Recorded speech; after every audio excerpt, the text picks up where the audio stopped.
ஐயா சிவாய நம்ம சொல்லுங்க.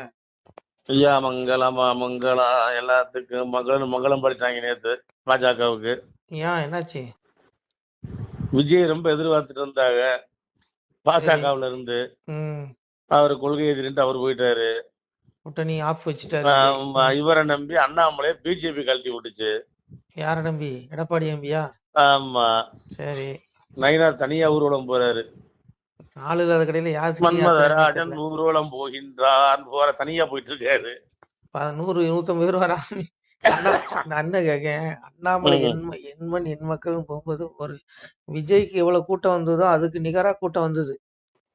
உங்களுக்கு அவர் ம், நடந்து போற பக்கம்லாம் மக்கள் வெள்ளம், இளைஞர்கள் ஆதரவு, இந்தியவர்கள் பெரியவர்கள் சொல்லிட்டு ஐயோ என்ன கூட்டங்கிறீங்க, எண்மண் எண் மக்கள் யாத்திரையில அண்ணாமலை போகும்போது அவ்வளவு மக்கள் பின்னாடி வந்தாங்க.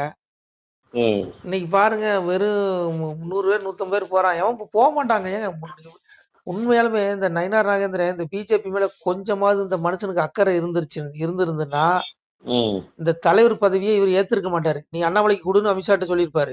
இவர் பதவி வெறிங்க. நான் புரிஞ்சுடுவேங்க. இவனு இந்த கும்பல் எல்லாமே அண்ணாமலை எப்படாது பிஜேபி விட்டு போவாரு, இந்த தலைவர் பதவி பிடிக்கலான்னு நிறைய பேர் நயினார் நாகேந்திரன் மட்டும் இல்ல, ம், நயினார், வானதி, தமிழிசை இப்படி நிறைய போட்டி நிறைய பேர் ஐயோ எப்படா நமக்கு கிடைக்கும்னு எதிர்பார்த்துட்டு இருந்தாங்க. ம், ஆனா எடப்பாடி கரெக்ட். அண்ணாமலை வந்து ஒரு பதவி எப்படி சொல்றது, அண்ணாமலை ஒரு கர்ம வீரன் மாதிரி தான் கிட்டத்தட்ட என்ன பொறுத்தவரையில. ஒரு ம், கர்ம யோகின்னு சொல்லலாம். ஏன்னா எடப்பாடி கூட கூட்டணி வச்சா நான் பதவி விலகுன்னு முன்னாடியே சொன்னாரு. அதே மாதிரி பாருங்க அந்த பதவி ராஜினாமா பண்ணிட்டாரு. இவரும் பிஜேபி கட்சி விட்டு தூக்கலங்க, இந்த பதவி வேணாம்னு தூக்கி எரிஞ்சிட்டாரு அண்ணாமலை, புரிஞ்சுக்கோங்க. அப்போ இந்த இந்த நயினார் நாகேந்திரன் உண்மையிலே இந்த பிஜேபி வளரணும்னு அக்கறை இருந்திருந்தா என்ன சொல்லியிருக்கணும், ஐயா எனக்கு இது குருவி தலையில பணங்காய தூக்கி வைக்கிற மாதிரி என்னால இந்த லோடு இந்த பாரத்தை தாங்க முடியாது, இதுக்கு தகுதியானவர் அண்ணாமலை தான் சொல்லி இவர் அமித்ஷா கிட்ட சொல்லியிருக்கணும். இவர் ஏன் சொல்லல? பதவி வெறி. எதுக்கு? ஏற்கனவே பிஜேபி தலைவரா இருந்த தமிழ்நாட்டுல பிஜேபி தலைவரா இருந்த அத்தனை நபர்களையும் கவர்னர் பதவி கொடுத்து பெரிய உச்சாணி கும்புக்கு கொண்டு போயிட்டாங்க. அப்போ நம்மளையும் தலைவர் பதவி ஆகிட்டா ஐயோ நமக்கும் எப்படினாலும் ஒரு பதவி கொடுத்துருவாங்கங்கிற ஒரு எண்ணம் தான், வேற ஒண்ணும் கிடையாது. புரியுதா உங்களுக்கு? இந்த லிஸ்ட்ல நயினார் மட்டும் இல்ல, இன்னும் நிறைய பேர் இருக்கான். ஆனா உண்மையாலுமே இந்த தமிழக பிஜேபி பொறுத்தவரையில 3 பேர் தாங்க களப்போராளி. அண்ணாமலை, ஹெச் ராஜா, பேராசிரியர் சீனிவாசன். இந்த 3 பேர்ல யாருக்கு வேணாலும் அந்த தலைவர் பதவி கொடுக்கலாம், தப்பே கிடையாது. ஆனா நீங்களா இல்லையா? தேவையில்லாம பேசாங்க. அதனால இங்க பாருங்க, இப்போ மற்றபடி மீதி யாருக்குமே இந்த பதவி தகுதி கிடையாது. ஏன்னா யாருக்கும் அந்த உண்மையான அந்த எண்ணம் கிடையாதுங்க. அதனால இப்போ வந்து விஜய் வருவாருன்னு சொல்லி அமித்ஷா எதிர்பார்த்தாரு. விஜய் சரியான ஆப்பு வச்சுட்டாரு. இன்னும் கொஞ்ச நாள்ல பாருங்க, இன்னும் 1 மாசத்துல எடப்பாடி பெரிய ஆப்பு வைப்பாரு அமித்ஷாவுக்கு. அப்படி வைக்கும்போது கண்டிப்பா மீண்டும் அண்ணாமலை தான் தலைவர் பதவிக்கு அண்ணாமலை கண்டிப்பா தேடி வரும். மறுபடியும் நோட்டாக்களை கொண்டு வந்துருவாங்க. இனி என்ன பொறுத்தவரை இனி அண்ணாமலை தலைவர் பதவி ஏத்துக்க கூடாதுங்கிறேன். எதுக்கு ஏத்துக்கணும்? ஏத்துக்கூடாது. அவர் சொல்லிட்டாருலண்ணா, நீ வந்து என்னைக்கு எடப்பாடி கூட கூட்டணிக்கோ பதவி வழங்குற நேரம் விளையிட்டாரு. இப்ப தொண்டரா தொடரான்னு வச்சுக்கோங்க. ஆனா மீண்டும் அவருக்கு தலைவர் பதவி தேடி வரும் பாருங்க. ஏன்னா இப்போ இப்போ வந்து எதுக்கு நயினாருக்கு பொறுப்பை கொடுத்தாங்கன்னா எடப்பாடி கூட அனுசரிச்சு போறதுக்கு தான். இப்ப அந்த எடப்பாடியே இனி வேண்டாம்னு தூக்கி எறிய போறாரு பாருங்க, எழுதி வச்சுக்கோங்க. ஏன்னா இப்போ விஜய் எது வருவாருன்னு சொல்லி எடப்பாடி ரொம்ப எதிர்பார்த்தாரு.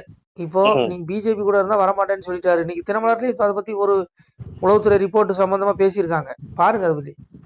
அப்ப அதனால என் கணிப்பு கிட்டத்தட்ட விரைவில் அண்ணாமலை அவர்களுக்கு பதவி தேடி வரும், பிஜேபி தலைவர் பதவி. அதுல எந்த மாற்றமும் கிடையாது. அதனால நயினார் நாகேந்திரன் இந்த பிஜேபிக்கு நல்லது செய்யணும்னு நினைச்சேன்னா அந்த தலைவர் பதவி விட்டு ராஜினாமா பண்ணிட்டு அண்ணாமலை கிட்ட கொடுத்துடணுங்கிறேன். அப்பதான் கட்சி வளருயா. நம்மளால முடியாதுயா, நம்மளால கொடுக்க மாட்டாங்க பதவி வெறி. விட்டா போதும் துண்டக்காரன் துணிக்காரன் ஓடிக்கிட்டு இருக்கேன். இனி அவங்கெல்லாம் புடிச்சு கொண்டு நிப்பாட்டுறது ரொம்ப சிரமம். அப்படி கிடையாது. அண்ணாமலை தொடரும் மீண்டும் பழைய மாதிரி வர வாய்ப்பு இருக்கு. ஏன்னா வந்தா வரணும்ல, வருவாரு. அவருக்கு தன்மானம் இல்லையா? என்னங்க பேசுறீங்க? புரிஞ்சுக்கோங்க, என்னை பொறுத்தவரையில பிஜேபி பொதுக்கூட்டத்துல மேடையில ஒரு 10 பேர் ஒரு 50 பேர் உட்கார்ந்துருப்பான். ஆனா இவன் எவனுக்குமே மேடையில உட்கார தகுதி கிடையாது. கீழே தொண்டர்கள் இருப்பான் பாரு, அவன் தான் மேடையில உட்காரக்கு தகுதி உள்ளவன். ஏன்னா அவன் மட்டும்தான் தமிழ்நாட்டுல பிஜேபி கால் ஊனணும், இந்த கட்சி எப்படியாவது ஆட்சி பிடிக்கணும்னு நினைக்கிறான். ஆனா மீதி எல்லாருமே என்ன நினைக்கிறான், மேடையில் இருக்கவன்லாம் நீ திமுக கூட வேணும் கூட்டணி வச்சுக்கோ, எனக்கு எம்எல்ஏ சீட்டை கொடுத்துரு, நான் எம்எல்ஏ ஆகணும், எனக்கு பதவி வேணும், இதுதான் அவனுங்களுடைய எண்ணமா இருக்கு. அதனால என்ன பொறுத்தல இவன் அவ்வளவு பேருமே பிஜேபி விட்டு தூக்கணுங்கிறேன். தூக்கி எங்க போய் சேர்ந்து தொலைஞ்சிட்டு போங்கடான்னு அனுப்பிவிட்டு பிஜேபி தொண்டர்கள் அத்தனை பேருக்கு சீட்டு கொடுக்கணும். இந்த தடவை பிஜேபியில தடித்து நின்னுச்சுன்னா பதவியில் எவனா இருக்கணும், அவனுக்கு எவனுக்குமே பொறுப்பு சீட்டு கொடுக்க கூடாது. நீ உண்மையாலுமே நீ ஒரு ஏழைகளுக்காக கட்சி நடத்துற அப்படின்னு நீ சொன்னா இந்த பாஜக தொண்டர்களுக்கு அத்தனை சீட்டையும் கொடுப்பியா? கொடுக்க மாட்டான். இன்னைக்கு 99% திராவிட பிஜேபியா மாறி போச்சு தமிழ்நாடு பிஜேபி. பணம் இருக்கிறவனுக்கு சீட்டு, பணம் இருக்கிறவனுக்கு பொறுப்பு. இதான் நடந்துட்டு இருக்கு. இந்த பிஜேபிக்காக உயிரை விட்டவன் கத்தி உண்மையா உழைச்சவன் எவனுக்குமே எந்த பொறுப்புமே இல்லாம தான் இந்த அளவு இருக்குது. பழைய பிஜேபிக்காரன்ட்ட கேளுங்க, ஏன்ட்ட கேட்காதீங்க. அவனை அத்தனை பேரும் ஓரம் கட்டிட்டானுங்க. அதனால இந்த நிலை மாறணும்னா மீண்டும் அண்ணாமலை அவர்கள் தலைவர் பதவி ஏற்கணும். சரிங்களா? அது ஏற்காத பட்சத்துல உட்படாது, எழுதி வச்சுக்கோங்க. அதனால ஏற்கனவே திமுகவுக்கு ஜாலரா அடிச்சவங்களுக்கு தான் உயர்ந்த பதவியை கொடுத்துருக்காங்க தமிழ்நாடு பிஜேபி மத்திய தலைமை. அதனால இன்னும் இது தொடருமானால் அத்தனை தொண்டர்களுமே விரக்தி ஆயிடுவாங்க. இதை மத்திய தலைமை கவனம் கொண்டு மீண்டும் அண்ணாமலை அவர்கள் தலைவராகணும். நீ தலைவராக்குறது என்ன? நீ இந்த கீதையில எங்க அப்பன் பாரத யுத்தத்துல அர்ஜுனனுக்கு புத்தி சொல்லுவான். அப்போ அர்ஜுனன் ரொம்ப சீனை போடுவான். எப்படி தெரியுமா? ஐயோ என் சொந்த பந்தத்தெல்லாம் நான் கொல்லணுமா, ஐயோ அப்படின்னு ரொம்ப விடான்னு சொல்லுவான். அப்ப எங்க அப்பா ஒரே ஒரு வார்த்தை தான் சொல்லுவான், பகவான், அடே முட்டாள், உன்னுடைய கர்ம வினை இயல்பினால் நீ வசப்பட்டு நீயே ஆயுதத்தை எடுத்து இவங்களை கொல்லுவாடான்னா. அந்த மாதிரி இவங்க எடப்பாடியை நம்பி ரொம்ப சீனை போட்டு அண்ணாமலை ஓரம் கட்டிட்டானுங்க. இன்னும் மீண்டும் எடப்பாடி இவங்க காலவாரி குழியை தோண்டி முக்க போறாரு. முக்கினதுக்கு அப்புறம் மீண்டும் அண்ணாமலை தேடி ஓடி வருவானுங்க பாருங்க. ஐயா பதவி வச்சுக்கன்னு சொல்லுவான் பாருங்க, எழுதி வச்சுக்கோங்க, இது நடக்கும். எடப்பாடிங்க பாருங்க, எடப்பாடி ஏறி ஏனியவே எட்டி உதைச்சவர். புரியுதா உங்களுக்கு? அவர் எப்ப வேணாலும் மாறிடுவார். அவர் கடந்த காலங்களில் யாரு கூட கூட்டணி வச்சாருன்னு கூட உங்களுக்கு தெரியலையா? போன தேர்தலில் யாரு கூட கூட்டணி வச்சிருந்தாரு தெரியுமா? அதே நான் சொல்லணும். அப்ப புரிஞ்சுக்குவாங்க, அவர் எப்படி வேணாலும் மாறிக்குவாரு. அதனால இவனுங்க தான் தலையில மானே மண்ணெளி போட்டுட்டானுங்க, அதான் உண்மை. ஆனால் மீண்டும் அமித்ஷா ஒரு நல்ல முடிவு எடுப்பாரு நம்புவோம். மீண்டும் இதே முடிவு தொடருமானால் கண்டிப்பா மறுபடியும் நோட்டா கட்சின்னு தான் சொல்லுவானுங்க. தாமரை சாக்கடையில் கூட மலராதுன்னு சொல்லுவானுங்க. ஏற்கனவே சொன்னானுங்கல்ல, அந்த மாதிரி சொல்ல ஆரம்பிச்சிருவானுங்க. அந்த நிலை மாறணும்னா மீண்டும் தலைவர் பதவி அண்ணாமலை கையில கொடுக்கணும். அதுதான் எல்லா பாஜக தொண்டர்களுடைய எண்ணமாக இருக்கிறது. எதிர்பார்க்கிறாங்க எல்லா தொண்டர்களும் ஒண்ணு புரிஞ்சுக்கோங்க, எந்த கட்சியா இருந்தாலுமே அந்த தொண்டர்களுடைய எண்ணத்துக்கு மதிப்பளிக்காவிட்டால் அந்த கட்சி அழிஞ்சு போயிடும். இவனுக்கு தொண்டர்கள் பேச்சையே கேட்கல. அத்தனை தொண்டர்களும் அண்ணாமலை பின்னாடி நிக்கிறான். நீ சம்மந்தமே இல்லாத ஒரு திராவிட கட்சியில இருந்து ஒரு நயினாருக்கு இந்த பாரதிய ஜனதா சித்தாந்தத்தை கொடுத்து பெரிய தலைவர், மாநில தலைவர் பதவி கொடுக்குறேன்னா அப்புறம் உன்ட்ட என்ன கொள்கை இருக்கு, உன்ட்ட என்ன சித்தாந்தம் இருக்கு? நீயே பச்சந்தி அறிக்கிய. நான் என்ன கேக்குறேன், நீ தோக்கிறியோ ஜெயிக்கிறியோ உன் கொள்கையில இருந்து நீ மாறக்கூடாது. ஆனா நீ உன் கொள்கையில இருந்து மாறிட்டீங்களப்பா, உங்களை எப்படிப்பா நம்புறது அப்படிங்கிற மாதிரி பிஜேபி தொண்டர்கள் சொல்றான். எனக்கு தெரியாது. நமச்சிவாய், திருச்சிட்டம்பலம். சிவாய நம. திருச்சிட்டம்பலம், தில்லையம்பலம், பொன்னம்பலம். சிவாய நம. உறவுகளே, சிவ அன்பர்களே, தற்போது தாங்கள் இந்த வீடியோவில் பார்க்கக்கூடிய இடத்துல ஒரு சிவாலய திருப்பணி ஒன்று நடந்து கொண்டிருக்கிறது. இந்த இடத்துல பார்த்தீங்கன்னா முன்பு ஒரு காலத்தில் ஒரு சிவாலயம் இருந்திருக்குது. அதாவது இந்த ஏரியா இப்போ ஒரு தென்னை மரங்கள், பனை மரங்கள் சூழ்ந்த காடாக இருக்கிறது. முன்பு ஒரு காலத்தில் இங்கே ஒரு ஊர் இருந்ததாக சொல்கிறாங்க. ஆனால் இப்போது சுற்று வட்டாரத்தில் 5 கிலோமீட்டர் சுற்றுலா ஊரே கிடையாது, காடு. இப்போ இந்த இடத்துல ஒரு சிவாலயம் அமையிருக்கிறது.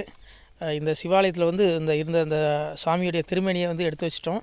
திருப்பணி முடிஞ்சதுக்கப்புறம் பிரதிஷ்டை பண்ண இருக்கிற உறவுகளே, தற்போது இந்த வீடியோ பார்க்கக்கூடிய உறவுகள் தங்களால் முடிந்தால் ஒரு சின்ன உதவி செஞ்சு கொடுங்க. எங்கள் இடத்துல பொருளாதாரம் இல்லை. அதனால் பார்த்திங்கன்னா அந்த வேலையெல்லாம் அப்படியே நின்று போச்சு. பாருங்கள், இந்த அப்படியே பாதியிலே நிற்கிது இந்த சிவாலய திருப்பணி. பக்த கோடிகள், அன்பு உள்ளங்கள், தயவுசெய்து நீங்கள் உதவி செய்ய விருப்பமுள்ள உறவுகள் உதவுங்க. உங்களுக்கு கோடி புண்ணியம் கிடைக்கும். இந்த சாமியோடைய அருள் அனுகிரகம் உங்களுக்கு கண்டிப்பாக கிடைக்கும். இது ஒரு புகழ்பெற்ற சிவாலயம் கூட சொல்லலாம். சாமியோட திருமணியை எடுத்து வச்சிட்டோம். இந்த இடத்துல பார்த்திங்கன்னா ஒரு வாசி தண்டம் இருக்குது. அந்த காலத்தில் ஒரு முனிவர் யாரோ தவம் செஞ்சுருக்காங்க. அவங்களுடைய வாசி தண்டம் அவர் திருக்கரங்களால் எழுதின ஓலைச்சுவடி கூட இன்றும் இருக்குது, இன்னும் பாதுகாக்கப்பட்டு வருது. அது கோயில் திருப்பணி முடிஞ்சதுமே அதையும் நாங்கள் அந்த வழிபாட்டுக்கு வச்சுடுவோம். இந்த சிவாலய திருப்பணி வந்து சாமி திருநாமம் வந்து முக்தீஸ்வரர் அப்படிங்கிற திருநாமத்தில் வழங்குறாரு. நெல்லை மாவட்டம் நாங்குநேரி தாலுகாவில் இந்த சிவாலயம் அமைய இருக்கிறது உறவுகளே. இந்த வீடியோ பார்க்கக்கூடியவங்க ஒரு 2 பேருக்காவது கொஞ்சம் ஷேர் பண்ணுங்கள். இந்த வீடியோ பார்க்கக்கூடிய யாராவது ஒரு சின்ன உதவி செஞ்சால் இந்த ஆலய திருப்பணி வந்து கண்டிப்பாக நாங்கள் வெற்றிகரமாக முடிச்சுடுவோம். பாருங்கள், அந்த வேலை எல்லாமே அப்படியே நிற்கிது. கல்லெல்லாம் இறக்கி போட்டிருக்கோம். இன்னும் நிறைய கற்கள் தேவைப்படுது. சுவாமியோடைய அந்த திருக்கோபுரம் பார்த்திங்கன்னா லிங்க வடிவிலே அமைக்க இருக்கிறோம். உதவுங்கள் உறவுகளே. உங்களுக்கு அப்பா சிவபெருமானுடைய அருள் நிச்சயம் கிடைக்கும். எம்பெருமான் சொல்வான், வாழுவீர் தாழ்வில்லாமல் மக்களும் கிளைகள் கொஞ்சி நாளுமே மகிழ்ச்சி கூர்ந்து நலமுடன் வாழும்போது நீளுமே எனது செங்கோல் நீதியும் நெறிபோல் வந்து ஆளுமே உங்கள் தன்னை அன்புடன் அலையாவண்ணம். உங்களை எம்பெருமானுடைய அப்பாவுடைய திருவாசகத்தாலேயே வாழ்த்துறோம் உறவுகளே. ஆணுடன் பெண்ணும் பெற்று அதிகமாய் செல்வமாகி தானுடன் நினைவுமுற்று தர்மமும் நெறியும் கற்று வேணும்னில் காலமெல்லாம் வெள்ளியர் உடனே வாழ்ந்து போனுதல் கமலநாதன் பொற்பதம் பெற்று வாழ்வீர். அந்த ஈசனுடைய பொற்பதம் நிச்சயம் கிடைக்கும். உங்களுக்கு இகத்திலும் சுகம், பரத்திலும் சுகம். உங்களுடைய கர்ம வினைகள் மன்னிக்கப்பட்டு உங்களுக்கு நிச்சயம் மோட்ச வீடு கிடைக்கும். இகத்தில் பூரண ஆயுளுடன் நோய் நொடி இல்லாமல் வாழ்ந்து நீங்கள் பரவாழ்வும் பெறுவீர்கள் உறவுகளே. மக்களே, நீங்கள் எல்லாம் வாழ்பொன்னம் பதியிற் சென்று முக்கியமான யுகநில மதிலே தன்னால் கக்கிய பொன்கள் ஸ்வர்ணம் கைமணம் குளிர அன்னம் பொக்கிஷம் நிறைய வைத்து புகழ உண்டு இனிதாய் வாழ்வீர். இந்த இகவாழ்வும் பரவாழ்வும் உங்களுக்கு சுகப்பட அப்பன் ஈசனர்களால் வாழ்த்துகிறோம். இந்த திருப்பணிக்கு உதவி செய்ய ஒரு ஜிபே எண் சொல்கிறோம். இந்த எண்ணில் நீங்கள் உதவலாம். நீங்கள் இந்த எண்ணிலேயே நீங்கள் தொடர்பு கொள்ளலாம். ஜிபே, ஃபோன்பே, வாட்ஸ்அப் எல்லாம் இந்த நம்பர் தான். 93 85 44 31 06 93 85 44 31 06. இந்த எண்ணில் நீங்கள் உதவலாம், தொடர்பும் கொள்ளலாம். வாட்ஸ்அப்பு இந்த எண்ணு தான், ஜிபே இந்த எண்ணு தான் உறவுகளே. முடிந்தளவுக்கு 2 பேருக்காக ஷேர் பண்ணுங்கள். இந்த வீடியோ பார்க்கக்கூடிய யாராவது ஒருத்தர் சின்ன உதவி, நீங்கள் வந்து பெரிய அளவில் செய்யணும் கூட, நீங்கள் ₹1 நீங்கள் தந்தாலும் மனசார வேண்டி ஏற்றுக்கிறோம் உறவுகளே. உதவுங்கள். முடிஞ்ச அளவுக்கு கொஞ்சம் ஷேர் பண்ணுங்கள். நன்றி. சிவாய நம. திருச்சிற்றம்பலம், தில்லையம்பலம், பொன்னம்பலம். உறவுகளே, நம்ம இந்த இடத்துல வாழ்ந்து மறைந்த ஒரு சித்த மகாபுருஷர் பயன்படுத்திய பல 100 ஆண்டுகளுக்கு முன்பு உள்ள வாசி தண்டம் ஒரு சித்த மகாபுருஷர் பயன்படுத்தியது. அவர் திருக்கரங்களால் எழுதிய அந்த ஓலைச்சுவடி கூட பாருங்கள், இன்னும் பாதுகாக்கப்பட்டு வருது. இந்த சிவாலயம், நம்முடைய அந்த சிவாலய திருப்பணி முடிந்ததுமே எம்பெருமான் அவர் எழுதிய அந்த சிவனை பற்றி புகழ்ந்து எழுதிய அந்த பாடல் வரிகள் இதில் இருக்குது. இந்த வாசி தண்டம் அவர் பிரதிஷ்டை செய்த அந்த லிங்க திருமேனியையும் இந்த இடத்துல நாம் இந்த ஆலயம் கட்டி நாம் பிரதிஷ்டை செய்திருக்கிறோம். அனைவரும் இந்த ஆலய பிரதிஷ்டைக்கு கண்டிப்பாக வரணும். முடிஞ்ச அளவுக்கு வீடியோ பார்க்குறவங்க உதவி பண்ணுங்கள் உறவுகளை.